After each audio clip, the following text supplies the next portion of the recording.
ఇకపోతే మాజీ రాజ్యసభ సభ్యుడు విజయసాయిరెడ్డి బీజేపీ వైపు చూస్తున్నట్టయితే తెలుస్తూ ఉంది.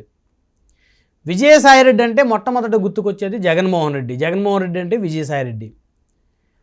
ఒకరికి ఒకరు, ఒకరి కోసం ఒకరులా ఉన్నటువంటి ఇద్దరు ప్రస్తుతం చిరొకదారైన పరిస్థితి చాలా స్పష్టంగా కనపడుతూ ఉంది.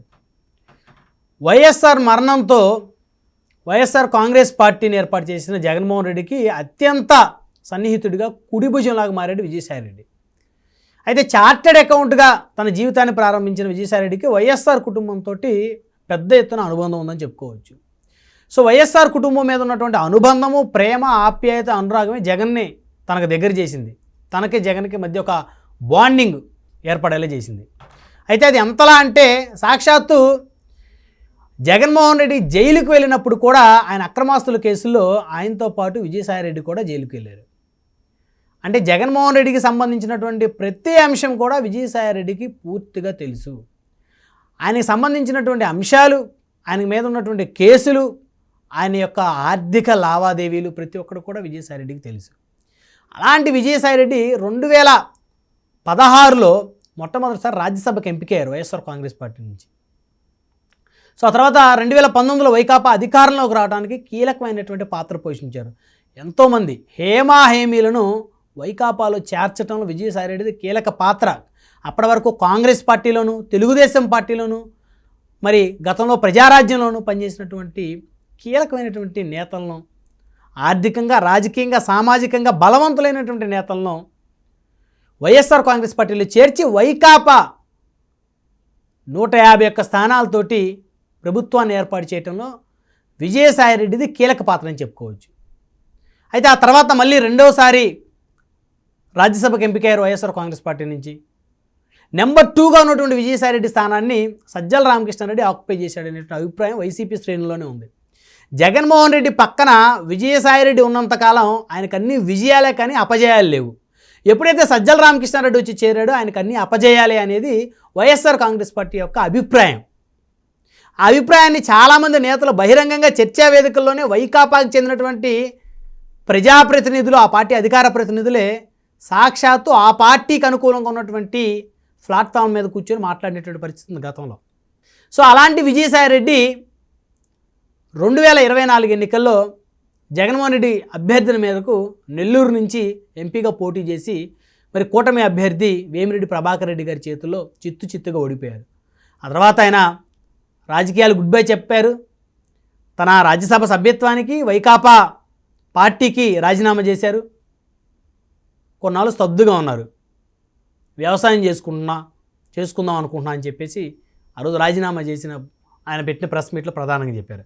ఆ తర్వాత ఎలాగైనా మళ్ళీ రాజకీయాల్లో నిలదొక్కుకోవాలి, తనకు మనుగడ ఉండాలంటే రాజకీయాల్లో ఉండాలి, లేకపోతే గతంలో మరి అనేక కేసుల్లో ఆయన కూడా ముద్దాయిగా ఉన్నారు కాబట్టి జగన్మోహన్ రెడ్డి గారికి సంబంధించినటువంటి అనేక కేసుల్లో విచారణ ఎదుర్కొంటున్నారు కాబట్టి మరి ఆ విచారణ ఇంకా పూర్తి అవ్వలేదు.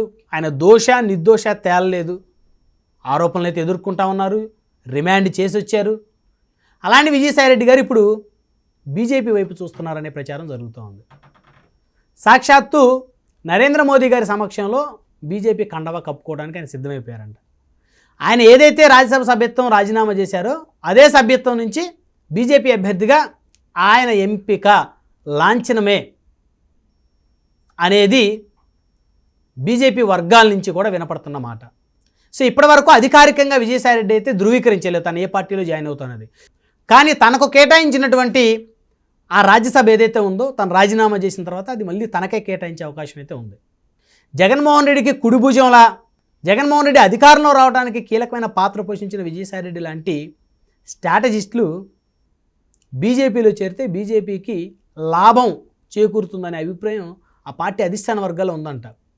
ఒకవేళ బీజేపీలో కనుక విజయసాయిరెడ్డిని చేర్చుకుంటే బీజేపీ మీద ఆంధ్రప్రదేశ్లో కాస్త వ్యతిరేకత వచ్చేటువంటి అవకాశాలు స్పష్టంగా కనపడుతుంది.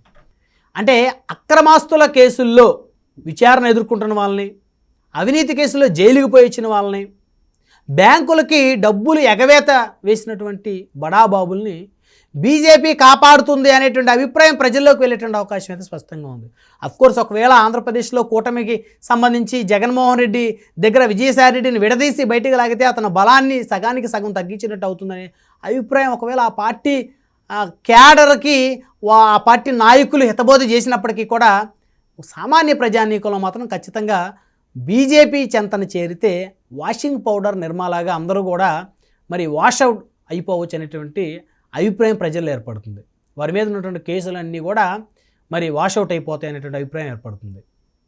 సో కాబట్టి అవినీతి కేసుల్లో విచారణ ఎదుర్కొన్న వ్యక్తుల్ని పూర్తిగా వారి మీద ఉన్నటువంటి ఆ కేసులు విచారణ కాకుండానే వారి దోషో నిర్దోషో తేలకుండానే రిమాండ్ చేసినటువంటి వ్యక్తులు కనుక బీజేపీ లాంటి పార్టీలు కనుక చేర్చుకుంటే ఖచ్చితంగా ప్రజల్లో వారి మీద ఒక రకమైనటువంటి వ్యతిరేక భావన ఏర్పడేటువంటి అవకాశం ఉంటుంది.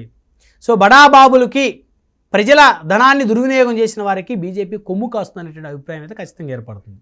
సో ఈ అభిప్రాయాలు పక్కన పెడితే విజయసాయిరెడ్డి బీజేపీలో చేరితే జగన్మోహన్ రెడ్డికి ఖచ్చితంగా ఒక పెద్ద దెబ్బని చెప్పుకోవచ్చు. ఎందుకంటే ఆంధ్రప్రదేశ్లో బీజేపీని బలోపేతం చేయాలనుకుంటున్నటువంటి బీజేపీ అగ్రస్థాయి నాయకత్వానికి ఇది ఒక బలమైన ఆయుధం అని చెప్పొచ్చు. వైకాపాలో ఉన్నటువంటి అనేక మందిని విజయసాయిరెడ్డి ద్వారా బీజేపీలో చేర్చేటువంటి అవకాశాలు స్పష్టంగా ఉంటాయని చెప్పొచ్చు. సో మొత్తానికి విజయసాయిరెడ్డి తీసుకున్నటువంటి నిర్ణయం ఏదైతే ఉందో దాని మీద సర్వత్రా ఒక ఉత్కంఠ అయితే నెలకొంది. ఇప్పటికి ఆయన ఏదైతే రాజీనామా చేసిన రాజ్యసభ సభ్యత్వానికి సంబంధించి ఎవరి పేర్లు ఖరారు చేయకపోవటం మీద ఖచ్చితంగా ఆయనే బీజేపీ నుంచి రాజ్యసభకి ఎంపిక అవుతారనేటువంటి అభిప్రాయం పలువురిలో అయితే ఏర్పడుతుంది.